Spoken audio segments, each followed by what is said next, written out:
Hello friends, welcome back to our YouTube channel Samriddhi classes. मैं अमित कुमार आप सबको अपने इस चैनल पर हार्दिक स्वागत करता हूं। हम लोग जो डेली करंट अफेयर सीरीज देखते हैं उसमें आज 18 अप्रैल 2026 के करंट अफेयर हैं, उसको देखेंगे। ये current affairs mainly the Hindu, Indian express और दैनिक जागरण से लिए जाते हैं। तो आप लोग से उम्मीद है कि आप लोग ये वीडियो को फुल देख कर जाएंगे, आपको इससे काफी बेनिफिट होने वाला है। तो चलिए देर न करते हुए अपने सेशन को चालू करते हैं। एक बार फिर से आप लोग को नमस्कार। चलिए देखते हैं आज का जो हमारा पहला टॉपिक है। 130वां संविधान संशोधन विधेयक 2026 जो है संसद में विफल रहा। ये मोदी सरकार के 2014 से बाद, जब से वो सरकार में है तब से ये उनकी अगर संसदीय कार्यवाही में देखें तो उनकी सबसे बड़ी विफलता है।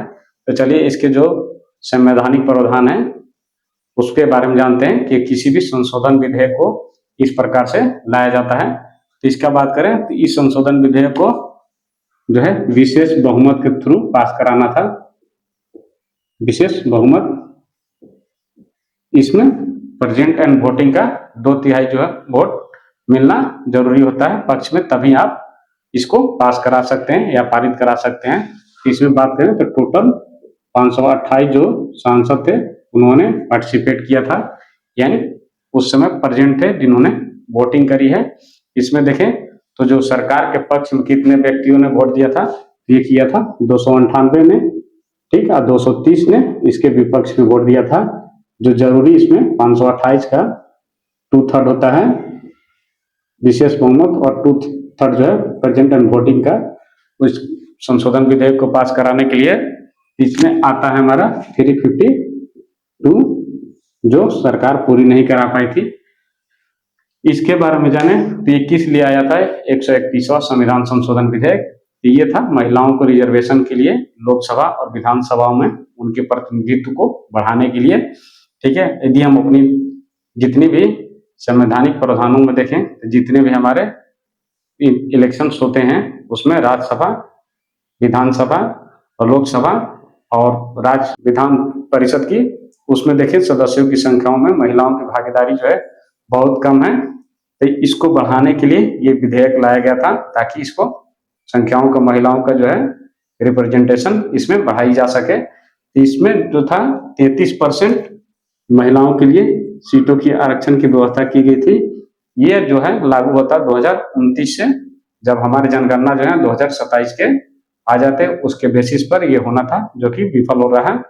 ठीक है, तो ये हम लोगों ने देखा जनगणना 2027 की बात किया जाए तो ये 1 अप्रैल से दिल्ली से चालू हो चुका है और ये पूरी तरह जो है डिजिटल है।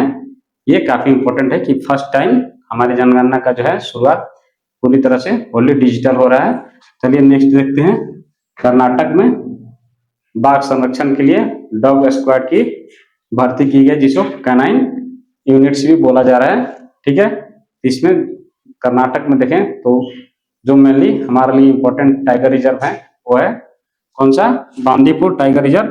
और यहाँ पर जो है कर्नाटक में टोटल 563 टाइगर्स हैं।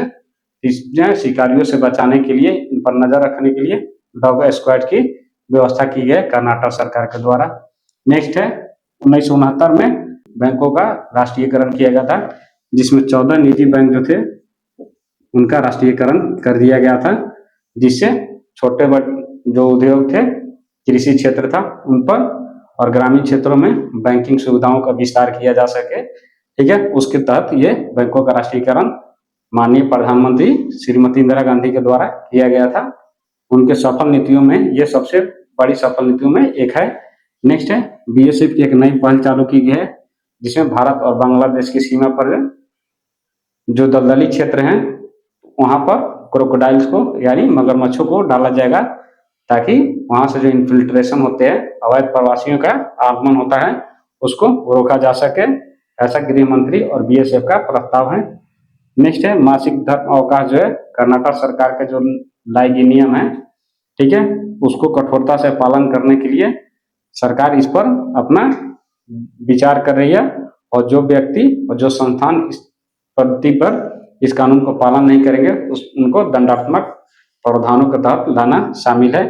नेक्स्ट है मणिपुर के मुख्यमंत्री जो हैं युमनम खेमचंद सिंह, इनके द्वारा कुकी हो और तांगखुल नागा समुदाय के बीच में जो सदियों से चलती आ रही है निर्यातीय हिंसा, उसको कम करने के लिए उखरुल में बैठक की गई है, वो काफी सफल रहा है।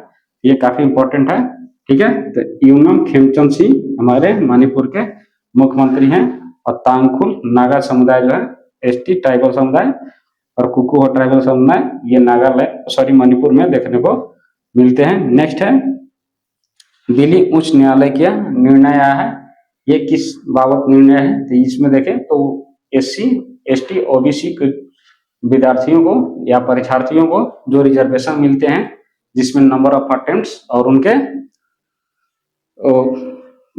एज लिमिट के सीमा होती है वो थोड़ी जनरल कैटेगरी से अबव होती है, तो उसको जनरल कैटेगरी के स्टूडेंट्स के द्वारा चैलेंज किए गए थे, उनके लिए भी ये प्रावधान लाया जाए, जो दिल्ली हाई कोर्ट ने पूर्णतः रिजेक्ट कर दिया है। इसमें देखें तो तर्क ये था कोर्ट का कि SC ST OBC को यह आरक्षण उनके ऐतिहासिक भेदभाव को देखते हुए दिया गया था, न कि उनके आर्थिक पिछड़ेपन के कारण उनके सामाजिक वंचन जो हुए हैं अब तक उसको देखते हुए ये आरक्षण उनके लिए दिया गया है। उनकी उम्र सीमा और उनके नंबर ऑफ अटेम्प्ट्स को काउंट किया जाता है, यानी अनरिजर्व कैटेगरी से थोड़ी ज्यादा रखी जाती है, ठीक है। तो अभी तक हम लोगों ने जितने देखे तो टोटल 7 हमारे करंट अफेयर है जो एग्जाम के दृष्टिकोण से काफी इंपॉर्टेंट है।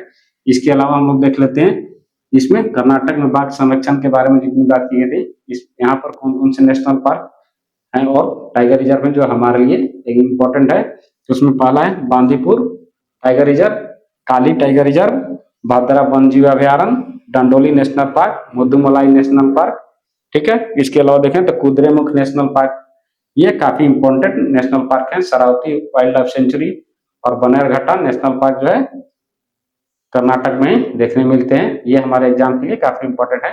ये डायरेक्ट नेशनल पार्क के नाम देकर आपसे पूछ दिए जाते हैं कि किस राज्य में आते हैं। तो इस तरह से हमारे 18 अप्रैल 2026 के करंट अफेयर है। आप लोग को ये सेशन कैसा लगा जरूर बताइएगा। दोस्तों में अगर अच्छे लगे तो शेयर जरूर कीजिएगा। मिलते हैं नेक्स्ट वीडियो में, तब तक के लिए बाय, जय हिंद।